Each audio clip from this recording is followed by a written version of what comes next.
పశ్చిమాసియాలో మరోసారి అల్లకల్లోలం మొదలైంది. ఇరాన్ తన గగనతలాన్ని కమర్షియల్ విమానాల కోసం పూర్తిగా మూసివేస్తూ తీసుకున్న నిర్ణయం ప్రపంచవ్యాప్తంగా కలకలం రేపుతోంది.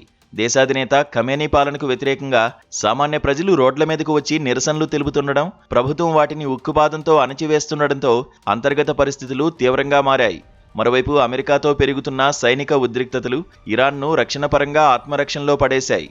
ఏదైనా అనుకోని దాడి జరుగుతుందనే భయంతో ఇరాన్ తన ఎయిర్ స్పేస్ను షట్డౌన్ చేసింది. భారత్ నుండి యూరోప్, అమెరికా, మధ్యప్రాచ్య దేశాలకు వెళ్లే విమానాలు సాధారణంగా ఇరాన్ గగనతలం గుండా ప్రయాణిస్తాయి. ఇప్పుడు ఈ దారి మూసుకుపోవడంతో Air India, IndiGo, SpiceJet వంటి సంస్థలు తీవ్ర ఇబ్బందులు ఎదుర్కొంటున్నాయి.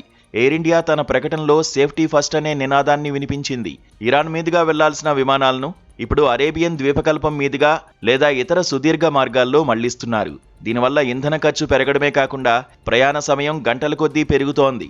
రీరూటింగ్ సాధ్యం కాని చోట విమానాలను రద్దు చేయడం మినహా మరో మార్గం లేకుండా పోయింది.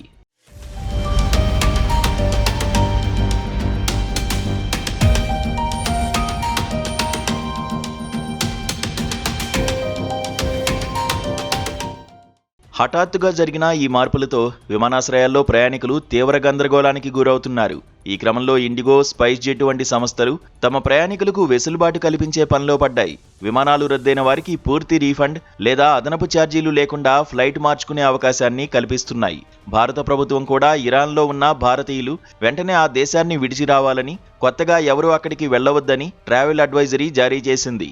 ఇది పరిస్థితి ఎంత తీవ్రంగా ఉందో అద్దం పడుతోంది. ఇరాన్ క్షిపణి వ్యవస్థలు ప్రస్తుతం అత్యంత అప్రమత్తంగా ఉన్నాయని, ఇలాంటి సమయంలో పౌర విమానాలను యుద్ధ విమానాలుగా పొరబడి దాడి చేసే ప్రమాదం ఉంటుందని విశ్లేషకులు అంటున్నారు.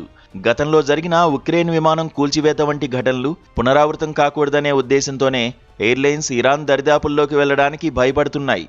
ఈ గగనతల మూసివేత ప్రభావం కేవలం ప్రజల ప్రయాణాలకే పరిమితం కాలేదు. దీనివల్ల అంతర్జాతీయంగా విమాన చమురు ధరలు పెరిగే అవకాశం ఉంది. విమానాలు ఎక్కువ దూరం ప్రయాణించాల్సి రావడం వల్ల టికెట్ ధరలు కూడా ఆకాశాన్ని తాకుతున్నాయి. అమెరికా, ఇరాన్ మధ్య దౌత్యపరమైన చర్చలు విఫలమైతే ఈ ఆంక్షలు మరిన్ని రోజులు కొనసాగే ప్రమాదం ఉంది. డొనాల్డ్ ట్రంప్ వంటి నేతలు ఇరాన్ పరిస్థితులపై వ్యాఖ్యానిస్తూ అక్కడ నిరసనకారుల అణిచివేత ఆగిందని చెబుతున్నా క్షేత్రస్థాయిలో మాత్రం ఉద్రిక్తతలు తగ్గడం లేదు.